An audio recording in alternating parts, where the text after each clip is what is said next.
Bonjour, mesdames et messieurs, je m'appelle Marie Pire, donc je suis paysagiste concepteur depuis une vingtaine d'années et je suis spécialisée en hydrologie et en gestion de l'eau à ciel ouvert.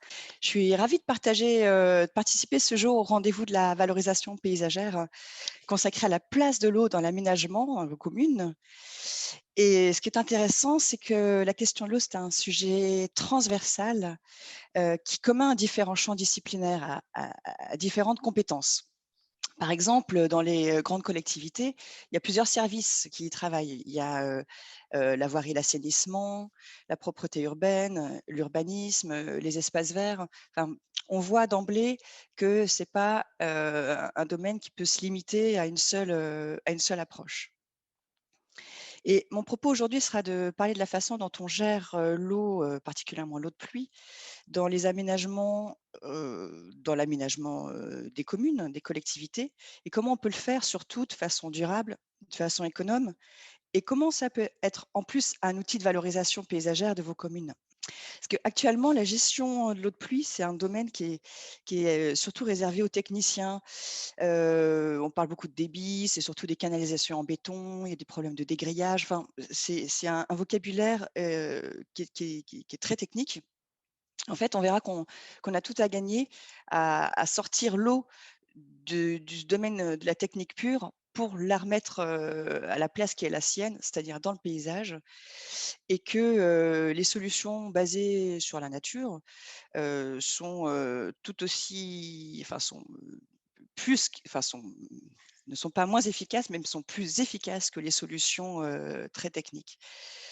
Bref, ce domaine de l'eau qui, pendant des milliers d'années, a été lié à la nature et n'est plus, qui a été qui est passé dans le domaine de la technique il y a seulement 50-60 ans. On va voir comment on peut le rapporter vers nos métiers qui sont plus ceux du paysage. Voilà, on va voir que la bonne gestion de l'eau de pluie, elle peut se faire entre les mains plutôt des jardiniers. Alors, je vais m'appuyer sur un diaporama pour illustrer mon propos. Ça va durer 1 heure et quart, pour laisser un temps de questions-réponses à la fin si nécessaire, ou revenir sur des sujets que vous voudriez préciser. Donc, comme l'a dit Marine, n'hésitez pas à noter vos questions ou vos remarques pour la fin du diaporama.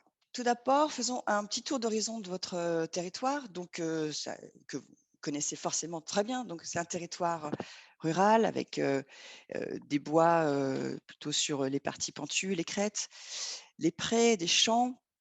C'est une occupation typique de son relief vallonné. Vallonné, donc constitué de crêtes et de vallées parcourues de cours d'eau, bien sûr. Le territoire est ponctué de bourgs souvent charmants d'ailleurs, autour desquels parfois se sont développées quelques extensions récentes. Et on voit ici, près de ces extensions récentes, près du bourg, qu'il y a cette rivière. Donc c'est vraiment un territoire qui est intimement lié à l'eau. On le voit ici. Et puis cette eau fait partie du paysage, fait partie de l'identité du territoire, son histoire aussi, de l'histoire de ces installations, de l'installation des premiers villages, installations humaines. C'est aussi une eau qui nourrit. Elle est support des activités domestiques, des activités artisanales, industrielles. On voit ici avec l'utilisation de la force motrice de l'eau pour activer l'usine de la poudrerie. Puis, elle a aussi été support du développement commercial, entre autres par la possibilité commerciale et technique, par la possibilité de transport sur les canaux. Et puis aussi, c'est tout simplement la base de la prospérité. Alors là, je montre l'autre eau de la Côte d'Or, le vin, mais globalement, ce sont des territoires qui sont prospères parce que sous un climat tempéré et recevant une pluviométrie régulière. Alors toutes ces eaux qui construisent le paysage, les rivières, les canaux, les mares, les lavoirs, les abreuvoirs, toutes ces eaux proviennent uniquement, enfin, de la pluie qui tombe. Vous connaissez le grand cycle de l'eau. La ressource, c'est la pluie.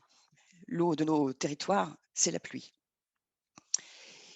Cette pluie, ici, donc on prend Dijon comme station de référence, elle est de 760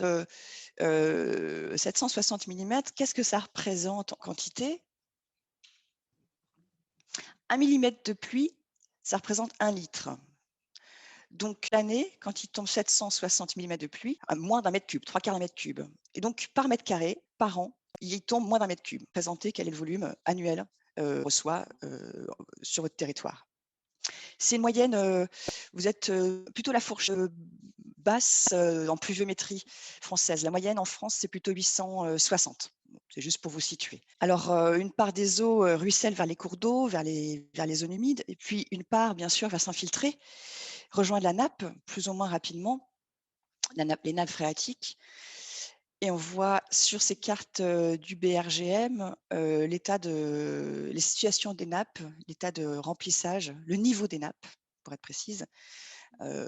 Par exemple, ça, c'est celle en 2014 et ça, c'est celle en 2021. Bah, malheureusement, en 2021, les nappes est, enfin, c'est les nappes de la moitié est sont plutôt à niveau bas pour l'instant. Bon, je ne sais pas ce que va donner le printemps, donc on va pas s'affoler pour l'instant, mais bon, on n'est pas, vous n'êtes pas sans savoir qu'on est de plus en plus soumis, de plus en plus régulièrement soumis à des problèmes de sécheresse. Et c'est un des problématiques que l'on a aujourd'hui, que l'on rencontre aujourd'hui. On va voir une petite liste de problématiques auxquelles vous êtes probablement soumises. Donc la première dont on vient de parler, les problèmes de sécheresse.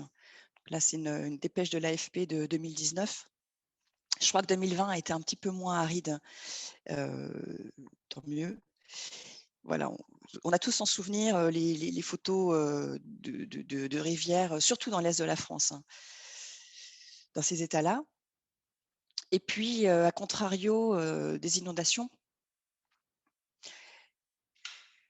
dont vous devez avoir tous souvenir, notamment le long de l'Ouche, avec parfois des états de catastrophes naturelles à demander. Puis après, de façon moins, enfin des choses un peu moins graves, ces problèmes d'inondation, ces problèmes de fort ruissellement peuvent être au quotidien, sans qu'il s'agisse d'inondation, source de problèmes dans les collectivités. Par exemple, l'érosion des chaussées à cause d'un fort ruissellement sur les rues, les chemins en pente, l'érosion des chaussées, l'érosion des abords, et puis une accélération du débit de l'eau qui arrive dans les points bas, qui stagne, qui érode, qui fait des trous. Parfois, avec le fait que l'eau ne puisse pas s'infiltrer sur les voiries, fait qu'elle va se concentrer là où elle peut, et donc ça peut être le long des bâtiments, il peut y avoir des problèmes d'infiltration dans les maisons riveraines. Et puis tout ce matériel, tous ces éléments de gestion de l'eau, type les caniveaux, les regards à grille, les bassins déversoirs, enfin tous ces équipements-là, ça demande de l'entretien. On voit ici que, par exemple, les caniveaux béton sont démolis. Alors un autre problème, c'est l'augmentation du prix de l'eau. Alors ça, c'est les chiffres entre 1991 et 2006. On voit que en moyenne, les prix avaient doublé. Alors, j'ai pas mis à jour avec, je connais pas, enfin, je crois pas que ça ait beaucoup, beaucoup augmenté depuis. Enfin, vous n'hésitez pas à me le dire, hein, mais je crois que c'est, enfin, on est à peu près dans ces prix-là, entre 3 € et 3,50 €, il me semble, encore. Et puis ce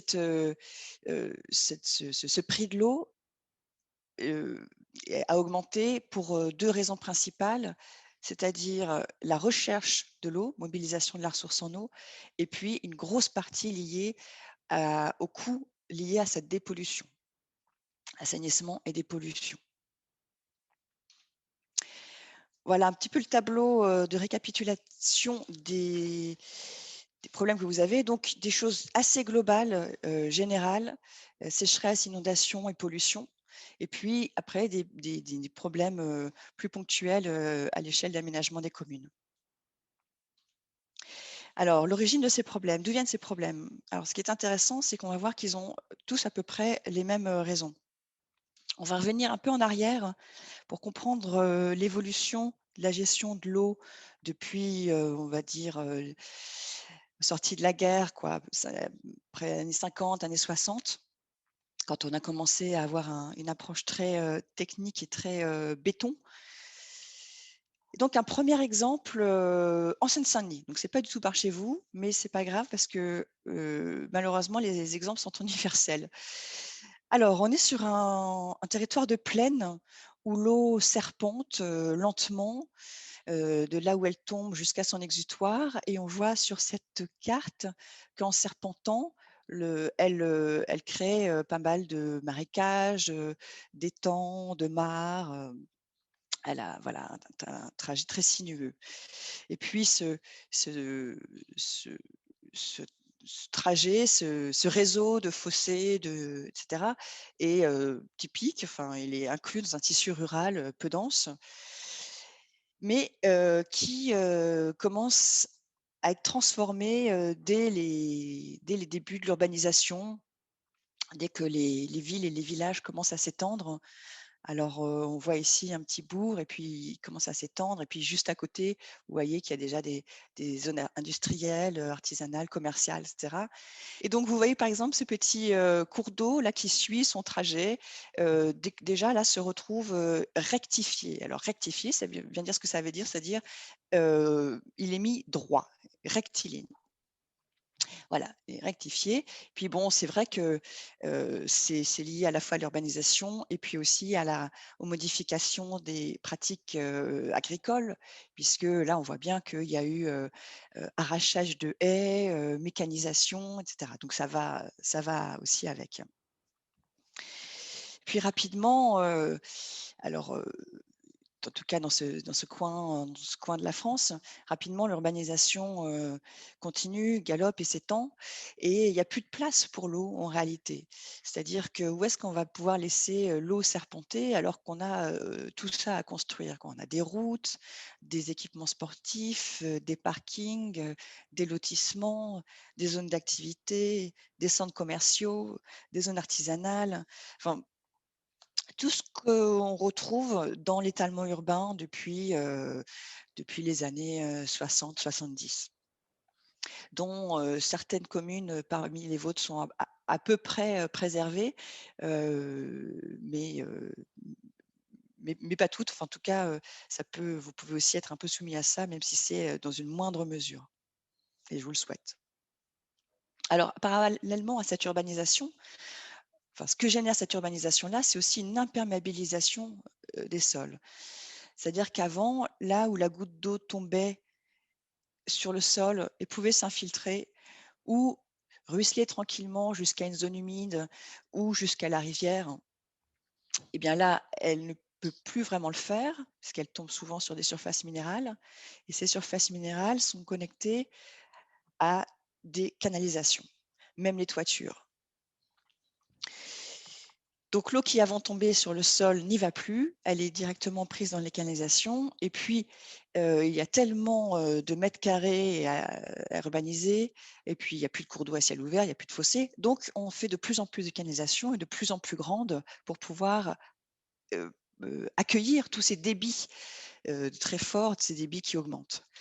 Mais ça suffit toujours pas parce que l'étalement urbain continue et donc les débits augmentent, sans cesse, à la moindre pluie, les canalisations sont saturées, vous voyez? Et on a beau augmenter la taille des canalisations, on n'arrive pas à suivre et l'idée à ce moment-là est de créer des bassins d'orage, des bassins de délestage, alors parfois enterrés, parfois à ciel ouvert et le tout piloté, avec une espèce de grande salle des machines où, voilà, on est arrivé là au tout tuyau. On est arrivé au tout réseau enterré.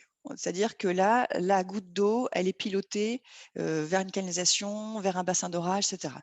Donc, il y a effectivement une technicisation importante. Malheureusement, cette forme de modernité, ce tout tuyau, il n'est pas sans problème et sans conséquences. Entre autres, des problèmes d'entretien, comme c'est beaucoup d'ouvrages enterrés puisque c'est des canalisations enterrées, des bassins enterrés et cetera. Donc il y a comme c'est enterré, on ne pense pas à l'entretenir, on ne sait pas trop comment l'entretenir. Donc au bout d'un moment, ce n'est pas entretenu, donc ce n'est pas fiable, ce n'est pas durable. Et puis aussi des problèmes d'intégration dans le paysage. Problème de coût, puisque ça nécessite quand même de l'entretien, du renouvellement. Il y a des canalisations qui cassent, etc. Et aussi des problèmes de place dans le sous-sol. Alors là, c'est un dessin exprès caricature, mais ça arrive quand même qu'on se retrouve avec toutes les canalisations, les eaux usées, les eaux pluviales, les eaux potables, l'électricité, le gaz, enfin bref, et cetera. Parfois, on est un peu encombré dans les sous-sols. Voilà un premier exemple en région parisienne. Donc, on a déjà balayé un peu la liste des problèmes liés à une gestion de l'eau en tout tuyau.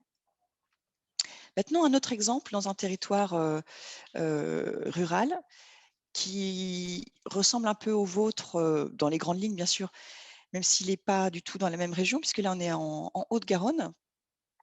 Mais bon, on est sur un territoire vallonné.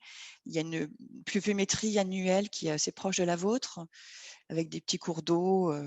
Ici, on regarde une rivière qui s'appelle l'Arsemore. Et cette rivière, dès le XVIIIe siècle, vous voyez, dès le XVIIIe siècle, subit des aménagements, des réaménagements. C'est-à-dire ça fait 300 ans qu'on aménage cette rivière pour qu'elle réponde à ce qu'on imagine, enfin pour qu'elle réponde à nos besoins. Alors au début, ça a été pour pouvoir faire passer le canal du Midi. Il a fallu donc forcément retaluter et rectifier le tracé de la rivière. Et puis après, ça a été pour augmenter son débit pour qu'il n'y ait pas d'inondation. C'est-à-dire qu'on s'est dit: «Tiens, on va faire des talus vraiment, un calibre. On va calibrer la rivière, on va recalibrer la rivière et l'aligner pour que quand il pleut, l'eau s'écoule vite et qu'elle n'inonde plus, les champs». Bon, en réalité, ça n'a pas marché. Et puis, il y a encore eu un moment où on est encore venu recalibrer, la rivière parce que, en fait, tout simplement, il y avait des remblais, il y a une autoroute qui a été construite à côté et on avait beaucoup de remblais, on ne savait pas où les mettre. Alors on est venu les mettre dans le lit de la rivière, dans le lit, majeur de la rivière. Donc là, vous voyez, la rivière, elle a vraiment plus qu'un un couloir, un tunnel pour passer. Elle a vraiment aucune possibilité pour s'étendre quand il y a, besoin. Quand il y a des grosses pluies, et bien finalement l'eau va vite, mais n'a pas d'endroit où se déverser, où patienter. Donc en aval, il y a beaucoup plus d'inondations. Et donc ce traitement qu'on a fait à cette rivière assez importante, c'est la même chose qui est arrivé aux petites rivières dans ce même secteur, dans ce même bassin versant. Là, vous voyez, on est sur des cours d'eau beaucoup plus petits, des petits rues, des ruisseaux. Mais on a les mêmes démarches, c'est-à-dire une rectification pour pouvoir avoir gagné un petit peu de surface agricole. Et puis aussi un endiguement qu'on voit bien ici, puisque les matériaux de curage de la rivière sont mis en remblai, en merlon le long de la rivière. Et donc ça finit par créer des digues. Et puis parfois, on est aussi proche de villages ou dans des villages. Et puis les riverains sont venus mettre vraiment leurs limites de parcelle le plus proche possible de la rivière. On se retrouve avec des petits cours d'eau qui sont canalisés. Donc il y a vraiment un bétonnage. Donc là, de la même façon que pour la grande rivière, ces petits cours d'eau n'ont pas la possibilité de s'étendre lorsqu'il y a de fortes pluies. Et il y a une accélération de l'eau. Donc l'eau, par exemple, qui tombe sur un terrain, enfin bon, je vais continuer. L'accélération de l'eau. Et puis, donc on vient de voir ici, pardon, on a comblé le lit majeur du cours d'eau. Le lit majeur, c'est tout ce qu'il y a autour, ce qui est le plus large, ce qui est le moins souvent utilisé. Le lit mineur, c'est là où coule le cours d'eau en permanence. Et donc, par endroit, on a carrément même comblé aussi le lit mineur. Alors, vous voyez sur cette carte un cours d'eau qui s'écoule comme ça, qui rejoint son affluent. Et puis, sur le trajet en orange, il a été décidé de combler de combler le lit de la rivière et de la passer dans une canalisation. Et donc, c'est ce qu'on voit ici, c'est-à-dire qu'il y a la rivière est dans une canalisation en dessous, et ça, c'est un puits de regard pour pour accéder à la rivière, pour aller regarder ce qui se passe dans la rivière. Et donc, au-dessus, le lit a été couvert. Alors, c'est très joli, effectivement, c'est un joli espace vert avec des très beaux arbres. Avant, il y avait une rivière. Voilà. Et donc, ce qu'on peut voir de ces deux exemples, le bilan, en quelques termes. Le premier, c'est l'imperméabilisation des sols. Une imperméabilisation des sols qui est très forte et qui empêche deux choses. Elle empêche, alors, je vais reprendre, quand il pleut sur un sol non aménagé, non urbanisé, une partie de l'eau s'infiltre. Une partie de l'eau ruisselle, une grosse partie s'infiltre et repart en évaporation ou en évapotranspiration. Une petite partie s'évapore directement. Voilà à peu près ce qui se passe. Donc dans cette situation-là, les sols sont irrigués. On a de l'eau dans les sols et on a aussi de l'eau qui va vers le sous-sol, vers la nappe phréatique. Dans une version, le même terrain imperméabilisé, une très faible partie de l'eau peut s'infiltrer puisqu'elle ne pourra le faire que dans les infractuosités. S'il y a un espace vert dans la ville, quelque chose comme ça, une petite partie va s'évaporer et puis une grosse partie va ruisseler, évidemment. Donc on n'a plus de recharge de la nappe phréatique. Donc on a un problème de ruissellement fort des eaux de pluie qui vont créer les difficultés, celles dont on parlait tout à l'heure, c'est-à-dire l'érosion des surfaces, le fait que l'eau arrive très vite en aval et en grande quantité et que ça puisse générer des inondations. Et puis, très peu d'eau dans les sols, donc des sols qui sont secs, qui sont beaucoup plus fragiles aux périodes de sécheresse et de canicule, puisqu'ils n'ont plus de réserve interne. Et puis, bien sûr, en plus, une recharge diminuée des nappes phréatiques. Alors, la deuxième origine qu'on peut identifier clairement, c'est le fait d'avoir enterré l'eau, la gestion des eaux de pluie en tuyaux, et donc l'effacement de toutes les eaux de surface dont on a parlé avant, les zones humides, les tourbières, etc. Cet effacement des eaux de surface, le fait qu'on passe l'eau dans les tuyaux, ça ne fait qu'accentuer le problème de l'imperméabilisation. Ça s'ajoute au problème. C'est-à-dire que là, on concentre des eaux de pluie et elles sont accélérées. Donc, il peut y avoir aussi des saturations de réseaux et des inondations. Et puis, il y a aussi une pollution de l'eau, puisque finalement, souvent, les réseaux sont des réseaux unitaires ou qui récupèrent des eaux du ruissellement sur des parkings qui peuvent être pollués. Et puis donc, on va mettre dans ces réseaux d'eau plus ou moins sales des gouttes d'eau de pluie qui sont elles toutes propres et qui vont, du fait d'aller rejoindre des canalisations, qui vont être salies à leur tour. Et puis encore une fois, on ne permet pas à l'eau de s'infiltrer sur place, on l'exporte plus loin en aval. On exporte notre richesse, la richesse en eau, on la renvoie plus loin. Pas d'infiltration, assèchement des sols et faible recharge des nappes. Alors, il y a aussi la modification des pratiques agricoles. comme l'arrachage des haies, le sens de culture, si les sillons sont dans le sens de la pente, enfin s'ils sont parallèles ou perpendiculaires à la pente, la suppression des zones humides et puis aussi les traitements, que ce soit engrais ou pesticides et cetera, qui vont aussi souvent malheureusement se retrouver dans les nappes et générer des problèmes de pollution. Ces problèmes de pollution qui participent au fait qui augmente le coût de l'eau, puisqu'il faut potabiliser cette eau ensuite. Puis on a moins d'infiltration aussi quand il n'y a pas de haies, etc., puisque l'eau va aussi plus facilement ruisseler sur une terre à nu, j'allais dire, qui ne la retient pas, et plutôt que de s'infiltrer. Voilà, donc ces trois problématiques, ces trois items sont l'origine des problèmes, de tous les problèmes qu'on a aujourd'hui sur la gestion de l'eau.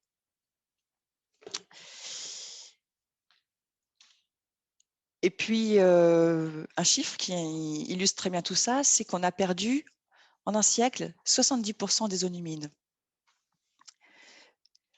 Alors les zones humides sont les prairies humides, les tourbières, les marais, les étangs, les mares, la ripisylve, les bras morts le long des rivières, les prairies inondables, ils sont multiples. Ces zones humides, elles ont des fonctions. Elles ont une fonction de dépollution, d'épuration. On voit par exemple ici que la ripisylve le long de la rivière va permettre de dépolluer des eaux qui viennent de cultures en amont. Elles vont faciliter l'infiltration et la recharge de la nappe en eau propre. Puis elles vont ralentir, elles vont éviter les problèmes d'inondation puisqu'elles vont faire tampon. Donc elles vont gonfler, elles vont prendre l'eau au moment de la pluie, au moment de l'orage. Et puis à l'inverse, pendant les périodes sèches, elles vont pouvoir, comme une éponge, rendre une partie de cette eau dans les cours d'eau et éviter qu'il ne s'assèche, qu'il réchauffe. Quand il se réchauffe, on sait qu'il y a moins d'oxygène dans l'eau et que ça provoque pas mal la mort des poissons. Et puis, il y a aussi le rôle de capture du carbone et la biodiversité. Bref, ces zones humides sont importantes. Alors, c'est bon, on est dans les temps, parce que voilà, on est parfaitement à l'heure. Alors maintenant qu'on a vu tous ces problèmes, on va essayer de voir quelles sont les solutions et donc comment gérer l'eau durablement. Quelles sont les techniques, les méthodes qui sont accessibles? Eh bien, c'est l'inverse de ce qu'on a vu avant, c'est-à-dire qu'on va donc désimperméabiliser les sols, leur donner de la perméabilité. Donc on va voir comment on peut faire ça dans les aménagements. On va végétaliser tout ce qu'on peut végétaliser. Et puis, au lieu d'exporter la pluie dans des tuyaux et de l'emmener à des dizaines de kilomètres de là où elle tombe, on va la garder sur place. On va la gérer sur place, localement et à ciel ouvert. Je ne vais pas parler des pratiques agricoles parce que je ne suis pas assez compétente en la matière.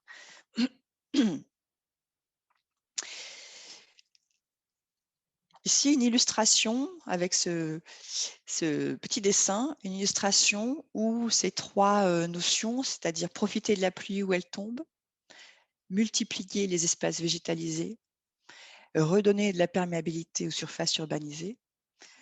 Donc, où ces trois thèmes ont permis, transforment la ville, on va dire. La ville, l'aménagement, le bourg, etc. Là, c'est plus une ville, effectivement, on est sur des petits immeubles, mais c'est valable à toutes les échelles.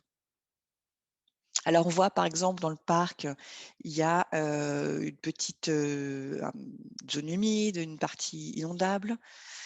On voit que le toit a été végétalisé. Le parking a été végétalisé, il a un revêtement poreux. La place de l'équipement public elle est minérale, mais il y a des trous qui ont été faits dedans pour avoir des grandes fosses de plantation, des arbres et donc des parties végétales. Pareil le long des routes, etc., etc. On va voir ces exemples en suivant. Alors, on va prendre chaque item, les uns après les autres. Désimperméabiliser les sols. Comment faire ça? Alors, encore une autre image. Bien, on va utiliser donc, on va avoir plusieurs techniques. On va essayer de limiter les surfaces en enrobé. Alors, on va les limiter, par exemple, en réduisant la largeur des voiries quand c'est possible. Peut-être qu'on n'est pas obligé d'avoir une 2 voies à cet endroit-là, peut-être une voie unique suffira. On peut imaginer que dans un plan de déplacement dans une commune, on peut peut-être se dire que cette rue finalement, on peut accéder par l'autre côté, c'est peut-être pas utile de garder cette rue en route. Ou bref, réfléchir à comment on peut supprimer des parties minérales qui ne seraient pas utiles. Et ensuite, avec ce qui reste, voir comment on peut avoir des matériaux qui vont permettre l'infiltration de l'eau. Alors, on va les lister au fur et à mesure. Donc, on va passer sur la diapo suivante, qui résume les différents matériaux qui existent pour diminuer l'imperméabilisation.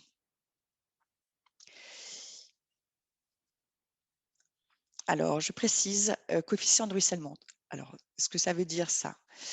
Un matériau dur, une voirie, un enrobé, il y a 100 % de l'eau qui tombe dessus qui ruisselle. Il n'y a pas d'infiltration. Donc, son ruissellement est de 1. A contrario, un endroit, une prairie avec un sol bien vivant, bien aéré, etc., il y aura très peu de ruissellement, sauf quand il y aura une très grosse pluie, où il y aura parfois un peu d'eau qui va quand même un peu ruisseler, mais sinon, il y aura très peu de ruissellement et donc son coefficient de ruissellement sera très proche de 0. Il sera peut-être de 0,1 par exemple. Donc, vous, ce que vous allez essayer de faire dans les projets, c'est de réduire, bien sûr, le coefficient de ruissellement. Alors, il y a les toitures végétalisées. Je ne vais pas en parler beaucoup parce que c'est peut-être pas le sujet vraiment aujourd'hui. Tout ce que je peux dire, c'est que c'est, par exemple, si vous devez, par rapport au groupe scolaire, par exemple, ou sur la zone d'activité, etc., ça peut être des choses qui vont être préconisées dans le cahier des charges pour les concepteurs. Ce sera rarement à l'échelle, effectivement, d'un particulier que ça sera fait. Mais vous pouvez agir dessus quand même. Les enrobés drainants, alors c'est un matériau qui existe, que j'utilise moi personnellement très peu parce que ça demande de l'entretien. Et je trouve que c'est plus intéressant de réduire la taille des voiries, la quantité des voiries, que de mettre un enrobé drainant. Voilà, donc ça c'est quelque chose que j'utilise peu mais qui existe. Les dalles alvéolées, c'est aussi quelque chose que j'utilise peu à cause de la durabilité. Que ce soit des dalles en plastique ou en béton, on a souvent un assèchement assez fort des gazons, donc je ne trouve pas ça très pratique. Donc voilà, donc c'est ces 3 éléments, ce que j'en pense. Et puis après, colonne de droite, pavage ou dallage perméable. Alors là, il s'agit de 2 choses. Il s'agit parfois de matériaux qui eux-mêmes laissent passer l'eau, ou sinon de grands joints gazonnés, alors ceux-là sont petits, mais ça peut être beaucoup plus grand, qui vont laisser passer l'eau. C'est-à-dire que sur 1 mètre carré de pavé, il pourra y avoir un tiers peut-être qui sera en gazon, et donc ça laissera passer l'eau, tout simplement. Le mélange terre-pierre, on va revoir une photo après un peu plus visible, qui est une solution très efficace. Le plâtelage bois, bien sûr, parce que l'eau peut passer entre les rainures et aller dans le sol. Et puis après, les matériaux granulaires comme les gravillons, etc., pour une aire de jeu, par exemple, et les copeaux de bois. Illustrons tout ça, les matériaux pour donner de la perméabilité. Donc là, on est sur des solutions préfabriquées où le gazon pousse autour des plots béton. Donc c'est un peu, si vous voulez, l'inverse de la version evergreen, où là, vous voyez le gazon est dans les petites alvéoles, alors que là, c'est l'inverse. C'est-à-dire que les alvéoles sont en béton et c'est le gazon qui est autour. Donc, c'est un peu plus résistant, c'est un peu plus durable parce qu'il y a une meilleure communication, un assèchement moins fort. Voilà, que ce soit carré ou rond, c'est pareil. Là, c'est pareil, c'est avec des modules rectangulaires.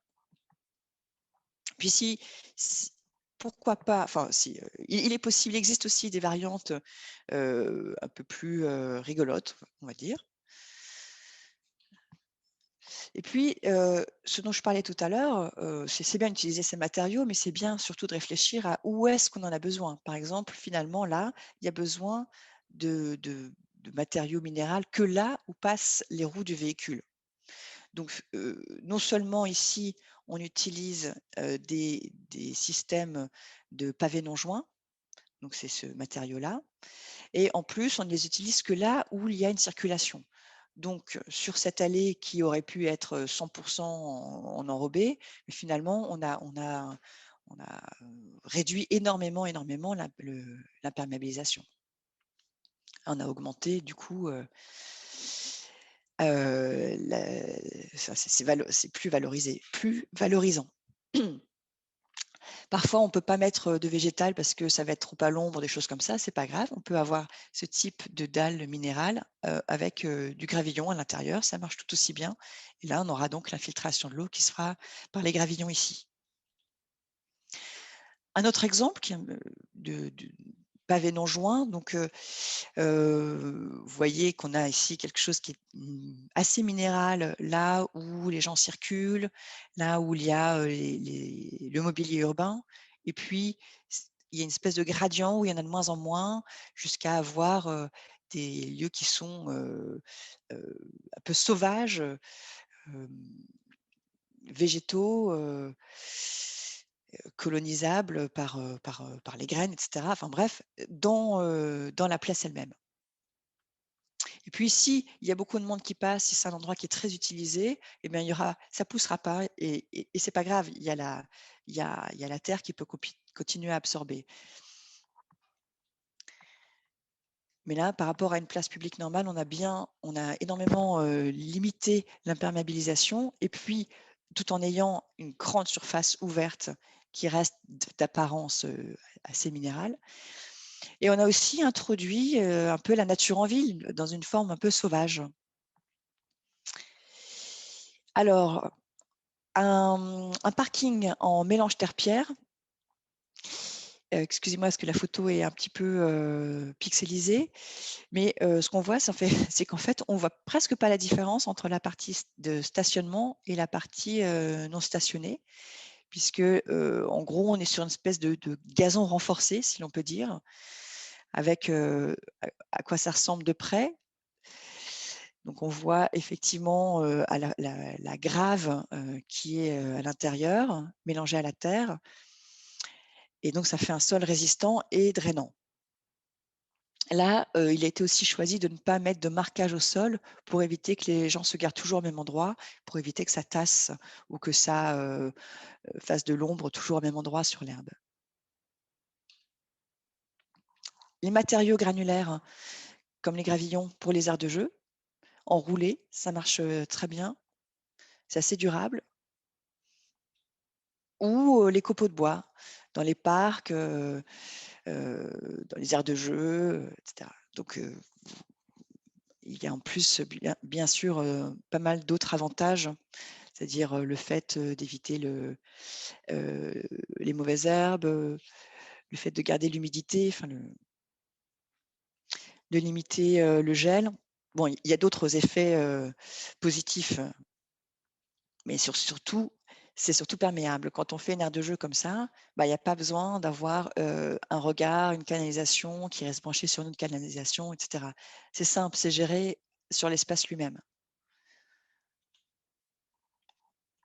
Alors, deuxième solution, deuxième outil de solution, gérer la pluie localement à ciel ouvert.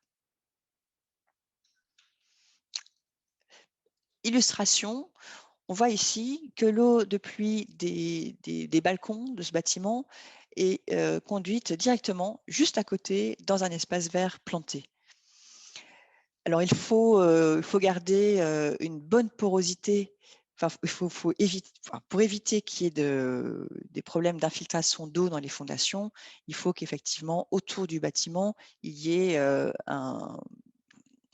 un sol qui soit bien drainant et qui évite donc qu'il y ait de l'accumulation et de la stagnation de d'eau le long des fondations. Mais c'est plus en ayant quelque chose de poreux et de drainant qu'on va régler le problème qu'en en tapissant avec des surfaces minérales.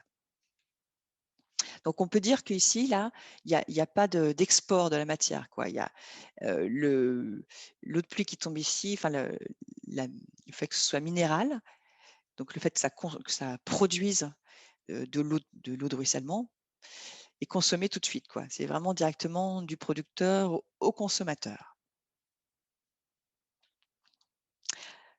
Même façon pour ce petit bâtiment, un siège d'entreprise où il y a un débord de toit assez important, sans gouttière, et donc l'eau de pluie tombe à tous les endroits de la toiture, directement dans cette tranchée drainante, cette tranchée d'infiltration. On voit qu'il a plu il n'y a pas longtemps parce que on voit le gravillon un petit peu plus sombre du fait de l'humidité.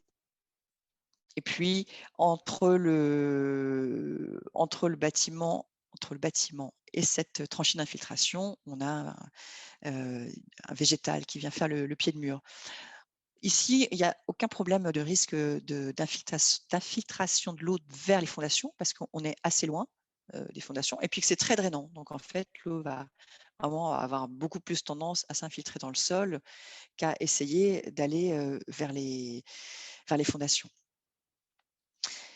Un aménagement de parc à Lyon où tout ce qui est talus et minéraux qui génèrent du ruissellement, hop, sont captés par cette petite tranchée drainante. Vous voyez, on la retrouve et ça peut être très joli, ça peut être assez urbain, enfin assez paysager. Si de la même façon, on a toutes les autres parkings et les autres toitures qui qui vont directement dans le terrain et puis on leur laisse, on leur donne une meilleure capacité, enfin, on leur laisse le temps en leur donnant une petite noue. De la même façon, ici, on a un collège, une médiathèque, un parking, donc on a pas mal d'eau de ruissellement qui peuvent pas du tout s'infiltrer sur ces parcelles parce qu'il y a pas assez d'espace vert, il y a pas de place. Et puis c'est pas des toitures terrasses, réservoirs ni végétalisés. Bref, tout ça génère du ruissellement assez important, mais ça ne va pas au réseau, ça va dans cet espace vert qui est là, qui est vallonné comme vous le voyez pour pouvoir, laisser le temps à l'eau de s'infiltrer. Parce que c'est un terrain en pente, donc ça fait des petits, comme des petits barrages et puis on laisse, juste, le temps à l'eau de rentrer dans le sol. Cet espace-là, on ne le voit pas en entier, mais il est un peu plus grand que ça, mais il a une capacité de stockage de 350 m3, par exemple. Ça peut donner une idée. En fait, ça suffit pour, stocker, avoir le temps de stocker et d'infiltrer, le temps qu'il faut. Heu, les eaux donc, alors je me souviens plus de la taille, mais il y a toutes les parties minérales du parc, un collège entier et une médiathèque qui a un bâtiment là et un autre grand bâtiment là, plus un parking. Voilà pour vous donner un peu l'échelle. Pour une pluie, donc d'occurrence décennale, c'est-à-dire un très gros orage. Ouais, c'est-à-dire que là, un très, très gros orage, ceux qui arrivent en moyenne tous les 10 ans, donc qui en général inondent, quand même, pas mal les rues et cetera. Ici, il n'inondera que l'espace vert qui est fait pour ça. On voit qu'il est fait pour ça, mais il n'est pas fait que pour ça, parce qu'en fait, s'il sert une fois tous les 10 ans et que peut-être qu'une ou 2 fois par an, il y a un peu d'eau, ça veut dire que tout le reste du temps, il est libre pour les autres usages. C'est-à-dire que 363 jours par an, il n'y a pas d'eau dans cet espace. Donc, il a tout intérêt à avoir d'autres fonctions et on voit ici que c'est celui d'un parc. Comme il est ondulé, il y a pas mal de gens qui viennent pique-niquer, s'allonger, enfin bref, ça c'est le dessin qui veut ça. Mais l'idée, c'est que la fonction hydraulique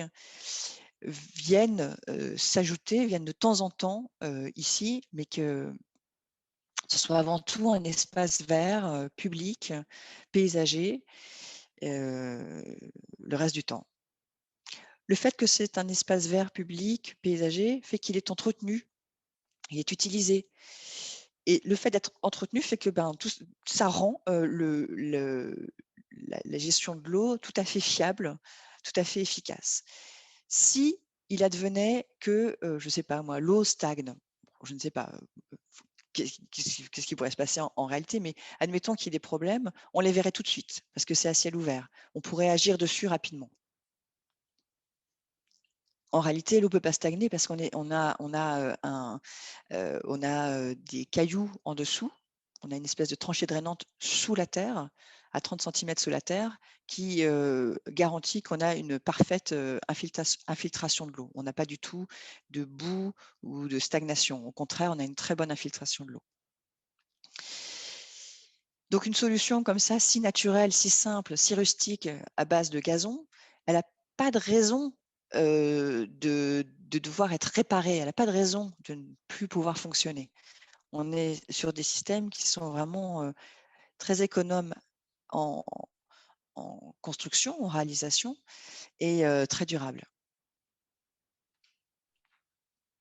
Un autre exemple, avec un écoquartier, toutes les autres toitures de voirie, de parking sont conduites dans cet espace vert, ce verger qui est ondulé, qui ressemble un peu en dessin, pour pareil, laisser le temps à l'infiltration.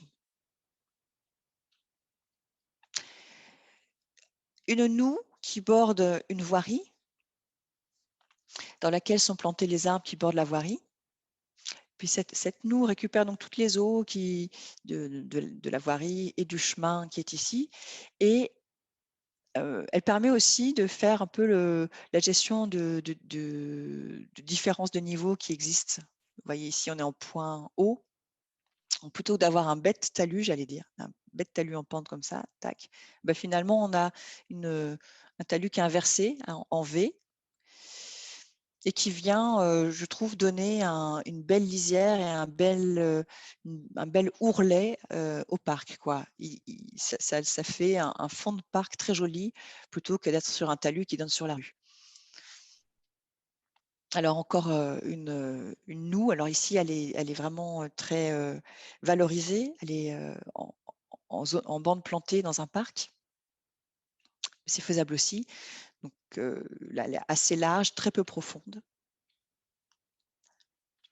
Un autre exemple, dans un secteur en pente, où il y a des petits murets pour permettre à l'eau c'est des petits barrages en fait, puisqu'on est sur une rue en pente, et donc ça permet à l'eau de s'infiltrer tout le long du chemin et de venir irriguer tous ces sols qui sont les sols, enfin l'eau d'apport aussi pour les arbres d'alignement qui sont plantés là.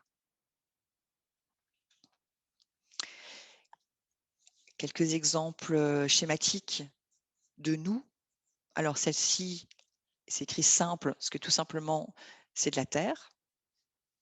Et celle-ci, elle est accompagnée d'une tranchée d'infiltration pour s'assurer d'une bonne infiltration. Parfois, si vous êtes dans des sols très argileux, ça peut être nécessaire, enfin très argileux. Il y a une limite, hein, on peut pas faire d'infiltration dans des sols très argileux, mais on peut quand même faire au moins de l'évaporation, de l'irrigation et de l'évapotranspiration. Continuons à gérer là l'eau où elle tombe, puisque c'est ça le sujet de ce chapitre-là.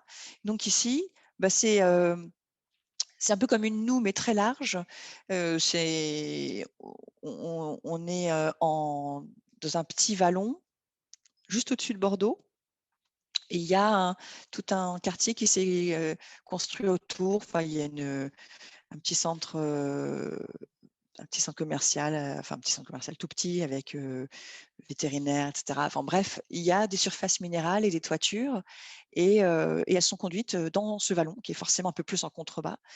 Et vous voyez que le vallon est rythmé par ces espèces de barrages pour permettre à l'eau de se stocker et de s'infiltrer tranquillement. Ici, on a vraiment une gestion de l'eau donc à la parcelle qui est faite vraiment sur place. Si on avait 100 des matériaux utilisés qui sont perméables, on n'aurait même pas besoin de faire ça, mais c'est rare qu'on ait 100 des matériaux perméables. Donc, l'eau qui ruisselle, l'eau restante, l'eau qui n'a pas réussi à s'infiltrer, il faut lui laisser encore d'autres chances de s'infiltrer. On est sur des équipements très peu chers. Alors, par rapport au coût des espaces verts, c'est un surcoût, mais par rapport au coût de l'assainissement, c'est bien moins cher. C'est-à-dire que, par exemple, quand on fait un bassin d'orage enterré, on est, le coût du mètre cube stocké en bassin d'orage enterré, c'est entre 600 et 1 000 € du mètre cube. On est rapidement, enfin, on fait souvent des bassins pour 60, 100 mètres cubes. Donc, vous voyez qu'on est très rapidement à des coûts de 60 000, 100 000 € pour un moindre petit bassin. Enfin, là ici, il y a plus que 100 mètres cubes. Ce que je vous montrais tout à l'heure avec les ondulations de sol, on était à 300 mètres cubes. C'est-à-dire que ça nous aurait coûté 300 000 € de faire un bassin enterré. Et ça nous a coûté bien sûr beaucoup moins cher de faire un engazonnement ondulé. Voilà, on a le même propos ici. Donc, il faut reprendre l'argent des canalisations pour transformer ça en espace vert de qualité. Voilà, tout est dit. Les canalisations enterrées en béton, les regards, etc., ça coûte très cher. Voilà, c'est ça le problème. Et puis, quand on fait une canalisation enterrée, un regard, etc., ben, on a le coût de cet équipement enterré. Et puis, on a aussi le coût de ce qu'on va faire au-dessus, c'est-à-dire que ce soit un trottoir, un espace vert, un parvis. Enfin, donc, on va en plus payer ce qu'on fait au-dessus. Alors que là, on a les deux en même temps. Voilà, donc pour moins cher, vous avez les deux fonctions en même temps. Alors, gérer l'eau de pluie là où elle tombe, ça veut dire que on va se servir de ce qui existe. Donc, le lit majeur des rivières. Ici, ce petit parc est autour de la rivière. Donc, à la fois, il peut accueillir des eaux de pluie. Alors, je ne vous ai pas dit, donc donc là, c'est un espace vert le long d'une petite rivière que vous voyez. Il y a un platelage ici qui est hors d'eau. Donc, quand l'eau monte, le platelage est toujours hors d'eau. Donc, on peut toujours circuler. Et c'est important de pouvoir circuler parce que là, on accède dans mon dos, quand je prends la photo, à l'école primaire et l'école maternelle. On accède au groupe scolaire qui est dans mon dos. Donc, on voit que cet équipement, il fonctionne par temps sec en tant que parc. Et puis, si il a beaucoup plu et que l'eau a monté, ce n'est pas grave. À ce moment-là, le parc est immergé et puis on peut quand même accéder à l'école. Ça anime, ça connecte aussi. On peut se dire: «Ah tiens, le parc hier était rempli à moitié, on voit qu'il a beaucoup plu ce week-end». On se connecte à son territoire, à sa pluviométrie. Et puis là, c'est chez vous, c'est une belle zone humide qui existe, qui est conservée et qui donc fait totalement partie. Enfin, là, sans rien faire, il y a pas d'investissement à faire. L'équipement est déjà là. Vous avez déjà un équipement parfait en termes de stockage, infiltration et vous allez voir même dépollution. Nous arrivons donc à la question de la dépollution. Puisque effectivement, là, on dit on garde l'eau sur place, on l'infiltre, etc. Mais ces eaux sont-elles propres? Donc, voyons ces notions de pollution. Alors déjà, les eaux, on voit sur ce petit graphique la pollution croissante. C'est-à-dire ici, l'eau n'est pas du tout polluée, ici, elle l'est. Donc en gros, une eau qui va circuler sur des surfaces végétales, sur des allées, etc., elle sera pas sale en fait, très peu sale. Il y a vraiment, quand elle aura circulé sur des voiries fortement circulées, qu'elle aura été mélangée à des eaux usées, que là, elle sera sale. Donc, la pollution de l'eau, la pollution urbaine de l'eau, là, je ne parle pas de la pollution agricole, je parle que des pollutions type hydrocarbures, etc. Pollution de l'eau en zone résidentielle peu dense, en village, etc., elle est très faible. Mais on va quand même en parler. Les solutions les plus simples pour dépolluer l'eau, c'est de retenir les polluants et de les dégrader. Les polluants, ils se fixent sur les matières en suspension, les fameuses MES. Donc, les petits sables, les fines, enfin tout ce qui… La poussière, on va dire, la poussière des rues. Donc, les polluants se fixent dessus. Donc, quand il pleut, l'eau de pluie entraîne ces matières en suspension. Et puis, si elle circule sur une surface comme celle-ci, c'est-à-dire un terrain végétalisé, eh bien cette eau va bénéficier d'une dépollution successive. Alors, première étape de dépollution, grâce à la végétation, les matières en suspension vont être piégées, elles vont être retenues dans les feuillages, etc., dans les racines. Et puis, l'eau, en arrivant sur une surface végétale, elle va ralentir, elle va décanter. Donc, toutes ces matières en suspension, elles vont se déposer sur le sol. Donc, il va déjà y avoir une grosse partie des matières en suspension qui va rester ici en surface. Ensuite, l'eau qui va continuer à s'infiltrer dans le granulat du sol va laisser progressivement ces autres matières en suspension, jusqu'à pratiquement avoir tout laissé en chemin et être au bout d'1 mètre de circulation dans un sol, l'eau va être vraiment majoritairement épurée. Et donc, à chaque couche de sol, ce sont des réactions différentes qui vont se faire pour transformer ou dégrader ces polluants. Donc, ça peut être un travail, alors, alors il y a un travail qui se fait par les UV, donc sur les matières qui sont restées en surface. Il y a un travail énorme, le plus gros travail, ce sont les bactéries et les micro-organismes qui vivent dans le sol. Donc, c'est surtout elles qui vont transformer, dégrader, consommer, etc., les matières carbonées des hydrocarbures, par exemple. Plus en profondeur, il peut y avoir des bactéries anaérobies. Il peut y avoir aussi des réactions plus chimiques. Par exemple, certains métaux vont subir une oxydoréduction, des choses comme ça. Donc, progressivement, sur le parcours, on va avoir un panel d'étapes qui assurent une bonne qualité de l'eau. Et ça a été testé. Et donc, je vous montre, tout ça, c'est fortement documenté. Je vous montre par exemple l'extrait d'une étude qui a été faite là-dessus. Vous voyez ici une route à fort trafic.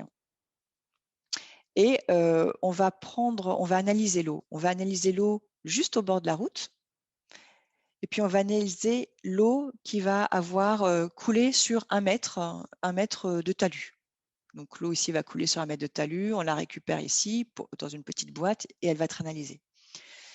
Ici, on va récupérer l'eau qui va avoir ruisselé sur 2 mètres de talus. On la récupère ici, on va l'analyser. Et donc, les résultats, on les voit dans le graphique ici. Donc, en vertical, on voit c'est la quantité de matière en suspension, donc globalement là où sont les polluants. Donc on voit avec un talus de 0 mètre, c'est-à-dire l'eau qu'on prend directement le long de la voirie, on a ici 55 mg par litre de matière en suspension. Les analyses qui sont faites sur l'eau qui est collectée ici, à 1 mètre du bord, qui a ruisselé sur 1 mètre de sol, vous voyez ici qu'on a déjà plus que 25 mg par litre. On a diminué de moitié en 1 mètre. Et puis on a encore diminué en s'éloignant un peu plus. Donc on voit que les matières en suspension restent globalement sur le support. Alors, vous devez vous demander, mais du coup, que deviennent-elles ces matières? Est-ce qu'après, on n'a pas un support qui est entièrement pollué, toxique? Eh bien non, parce que comme je vous le disais dans la précédente diapo, on a donc des différentes réactions avec les micro-organismes, etc. Et donc ça aussi, ça a été documenté. Il y a beaucoup de recherches qui ont lieu dessus. Et donc ici, les analyses qui ont été faites, c'est, vous voyez, alors on imagine que ça, c'est le niveau du sol, et puis on s'approfondit dans la terre, et là, on est à 1 mètre de profondeur de sol. Voilà. Donc on voit que pour presque toute catégorie confondue de polluants, au niveau du sol, on a parfois des quantités élevées. Et puis, dès les premiers 40 cm, vous voyez, là on est à 40 cm de profondeur, donc 40 cm, alors bon, à l'écran, je ne sais pas trop ce que vous voyez, mais bon, 40 cm, c'est pas tant que ça. Dès les premiers 40 cm, vous voyez un abattement extrême, c'est-à-dire que les polluants restent sur les premiers 40 cm. Et après, ça continue à baisser progressivement, et c'est bien mieux quand on a 1 mètre. On a ces taux-là restent stables dans le temps. Là, il y a des bassins qui ont été testés sur 15 ans et 30 ans d'ancienneté, et en réalité, il n'y a pas d'accumulation dans le temps. C'est-à-dire que ce dont je vous parlais tout à l'heure, les processus de dégradation, d'oxydoréduction, etc., tout simplement, c'est un écosystème qui existe et qui dégrade, qui consomme et qui transforme les polluants. Donc il n'y a pas d'accumulation dans le sol. Donc on voit qu'on est sur un système vraiment très simple et très efficace à la fois. Donc il ne faudrait surtout pas s'en priver. Et donc voici extrait d'une plaquette que vous pouvez vous procurer, ou je pourrais envoyer au CAUE si vous voulez, pour pouvoir la récupérer par la suite. Il y a une plaquette qui a été réalisée par le Conseil général de la Seine-Saint-Denis sur les ouvrages de dépollution à ciel ouvert, type justement les talus, les noues, etc. Donc on voit ici un talus. Il y a des préconisations qui sont faites de ne pas avoir une trop forte pente, des choses comme ça. Vous verrez, si vous prenez la plaquette, il y a plein d'outils. Globalement, il ne faut pas qu'il y ait une pente trop forte. Il faut que le sol soit bien meuble, bien qu'il n'y ait pas d'endroit qui soit érodé. Il suffit que ce soit un sol végétalisé correctement pour pas qu'il y ait d'endroit trop érodé, que le sol reste bien perméable. La même chose, là c'est une noue, donc c'est finalement une noue, ce n'est que 2 talus qui se rencontrent. Mais l'intérêt, c'est qu'on peut avoir un peu d'eau dans le fond, le temps que ça s'infiltre, et ça laisse encore un peu plus de temps pour la décantation. Voilà une illustration.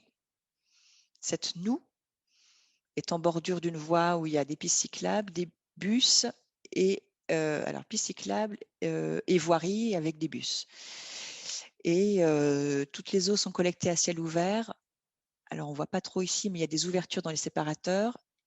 Là, la bordure est arasée, donc les eaux de pluie ruissellent directement vers la noue. Il n'y a pas de canalisation ou de grille qui les emmène, quoi. C'est la pente en travers de la voirie emmène l'eau vers cette noue.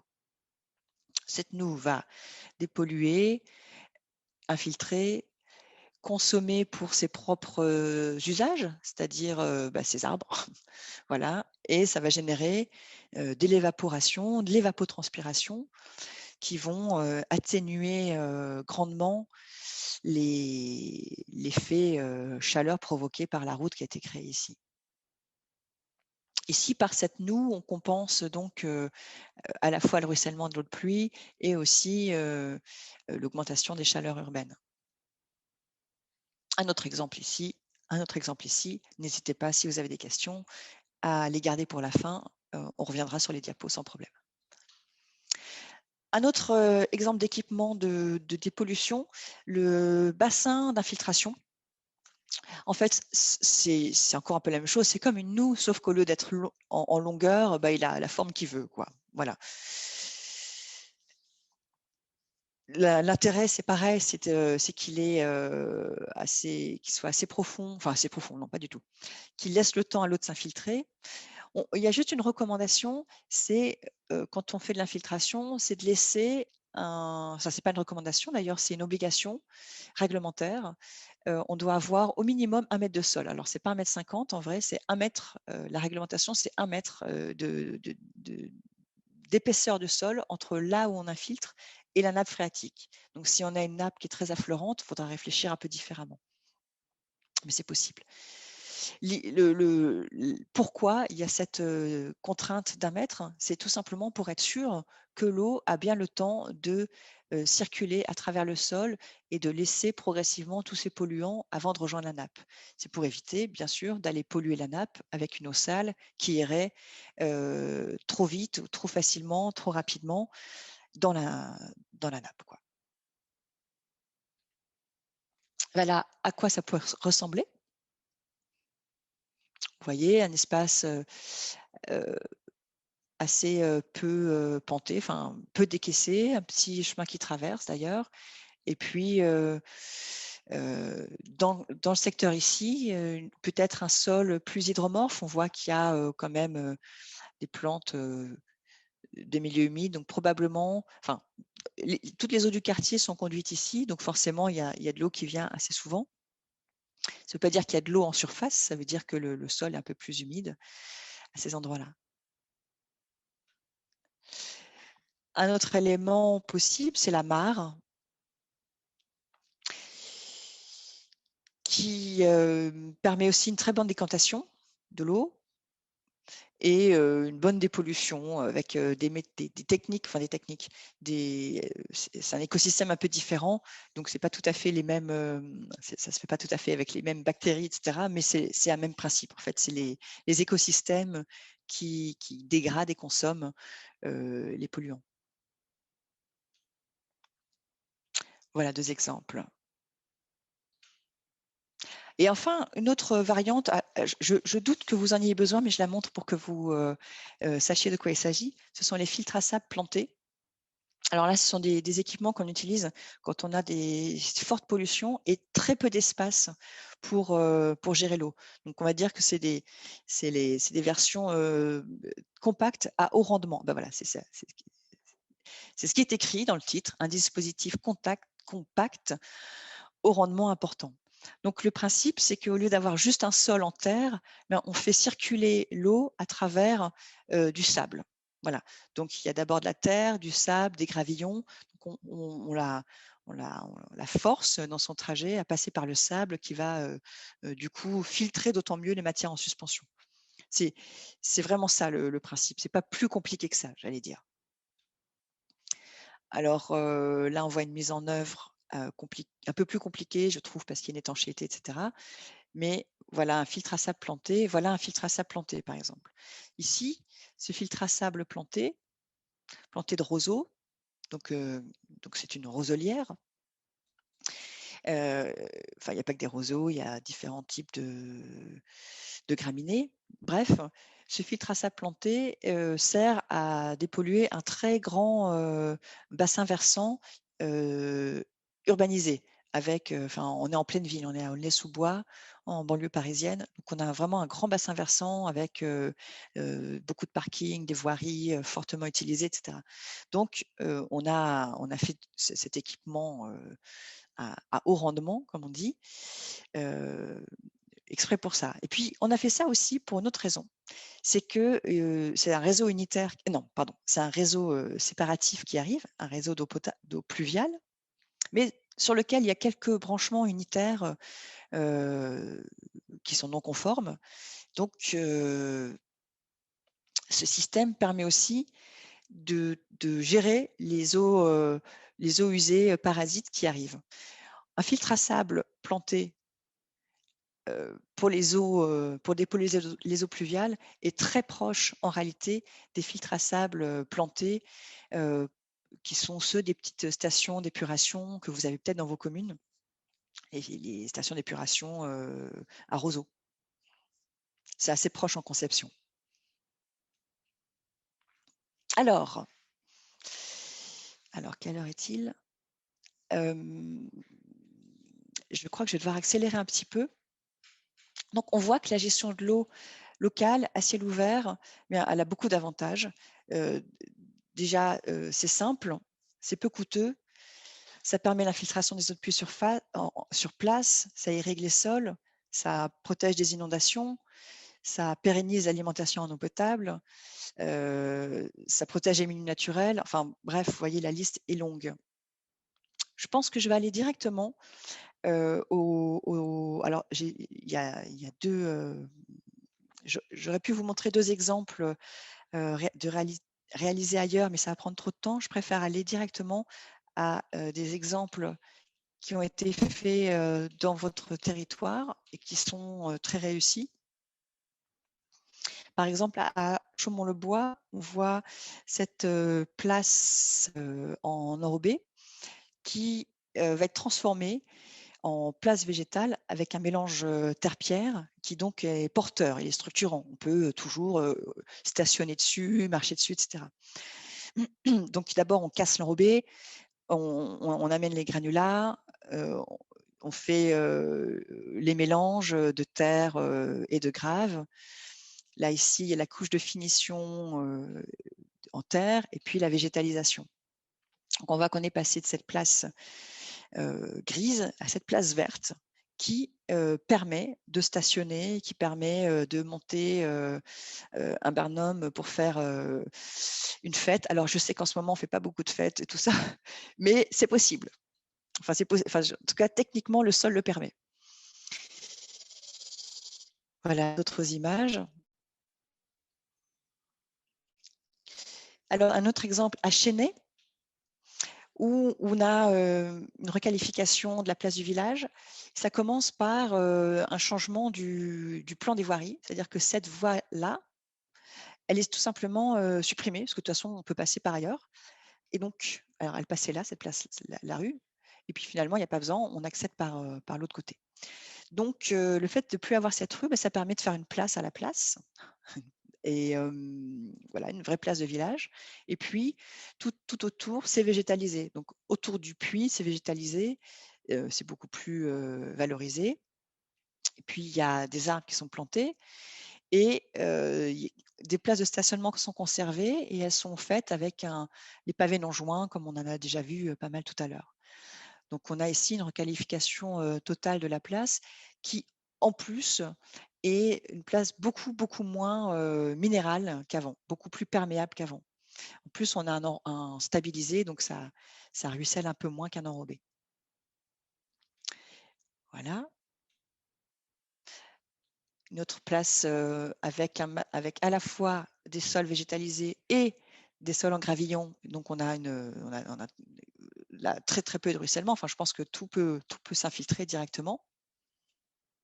Un autre exemple autour du site de Saint-Bernard, où on voit avant la requalification, donc pas mal de grandes surfaces minérales, du stationnement, un peu d'érosion sur les côtés, de l'enrobé. Et puis une requalification avec juste une circulation un peu en courbe, puis le stationnement qui se fait sur des espaces végétalisés. Même l'allée piétonne n'est pas entièrement minéralisée.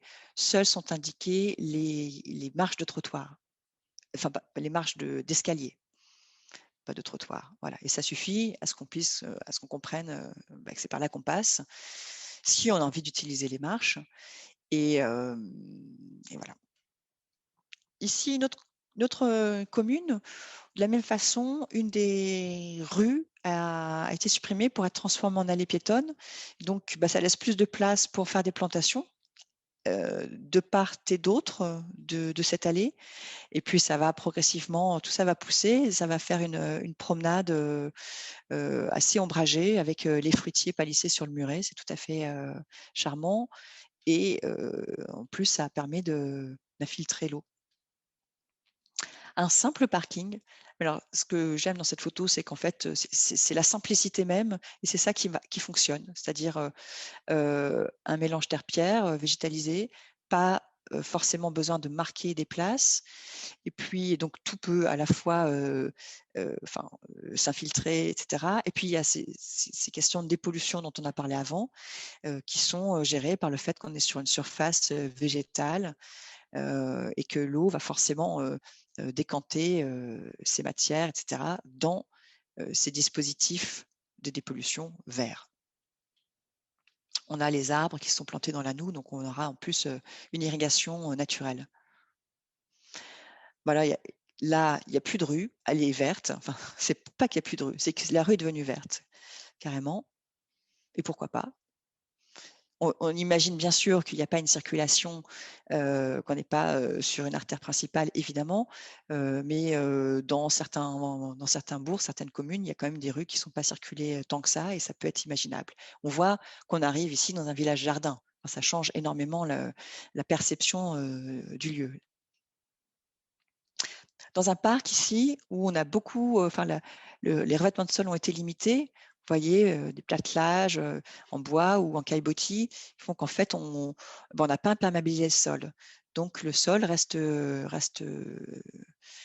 naturel, il peut vivre, il y a plus de biodiversité. Voilà, en décollant du sol, on a les mêmes possibilités de circulation, mais sans imperméabiliser. Là, c'est pour parler du réseau hydrographique à ciel ouvert qui est conservé, qui est valorisé. On voit les équipements type abreuvoir, etc., qui font partie du patrimoine et qui sont conservés en état et qui servent en réalité aussi à la gestion de l'eau à ciel ouvert. Ah, elle est mise 2 fois du coup, celle-ci. Donc cette zone humide fait partie du patrimoine hydraulique du territoire. Puis ici, c'est tout simplement les bords de voies, les bords de rue qui sont gardés, végétalisés, avec des vivaces le long des murs pour faciliter le passage des tondeuses sans venir abîmer les maçonneries. Le même exemple, enfin, c'est pas au même endroit, mais c'est à peu près la même chose ici, où c'est très simple et c'est très efficace en réalité, et très peu coûteux et valorisant. Alors, le gros avantage de tout ce que je vous dis, c'est que tout ça est subventionné par les agences de l'eau. Et donc, vous êtes à peu près ici, donc vous êtes sur 3 agences de l'eau. Vous voyez ici les 3 secteurs d'agences de l'eau. Et toutes les agences de l'eau ont des programmes de subvention, d'aide aux communes. Alors, elles n'ont pas toutes les mêmes critères, enfin, c'est pas toutes les mêmes, voilà, mais elles ont toutes des programmes pour aider les communes. Et donc, par exemple, l'agence de l'eau Seine-Normandie, donc quand même pour toutes ces communes-là, offre des subventions, des aides pour la désimperméabilisation pour les collectivités. Donc, j'ai un exemple. Ça, c'est un extrait de leur site internet. Donc, par exemple, vous voulez réaménager un parking qui fait 500 mètres carrés et vous voulez donc le végétaliser à 80%. Bien, vous aurez 80 € d'aide par mètre carré, ce qui est quand même énorme pour retirer l'enrobé et végétaliser. Et donc, par exemple, sur votre parking de 500 mètres carrés, vous aurez quand même 40 000 € d'aide. Ça permet vraiment de faire ces travaux, quoi. Si vous désimperméabilisez un peu moins pour une raison X ou Y, donc moins de 80%, le taux n'est plus de 100 €, enfin 100 €, enfin c'était 80 € parce que c'est 80%, mais n'est plus de 80 € du mètre carré, mais de 24 € du mètre carré. Donc c'est moins intéressant, mais vous voyez, c'est encore intéressant, ça peut être nécessaire. Parfois, vous n'aurez pas la possibilité d'aller jusqu'à 80% de désimperméabilisation. N'empêche que 12 000 €, c'est quand même intéressant à prendre pour les travaux. Il y a des aides pour la conception, Donc vous pouvez faire des études, vous pouvez avoir des concepteurs. Les honoraires sont prises en charge sur certains montants, donc je ne connais pas parce que ça évolue tout le temps. Et vous voyez que les travaux aussi sont aussi pris en charge. Et puis, si on veut finir un petit peu, on voit qu'il y a d'autres avantages. C'est que tout ça, enfin, on revient à la question qui est la première, qui est celle du titre de la journée de ce jour, c'est-à-dire la valorisation de vos communes. Forcément, quand on met cet argent, au lieu de le mettre dans des canalisations, quand on le met dans des bords de voirie végétalisés, des arbres, des promenades le long des cours d'eau qui sont conservés, etc., forcément, on voit bien qu'on augmente l'attractivité du territoire, tout en diminuant le coût lié à la gestion de ces réseaux. Donc, il y a à la fois une économie et une attractivité qui est augmentée de façon durable.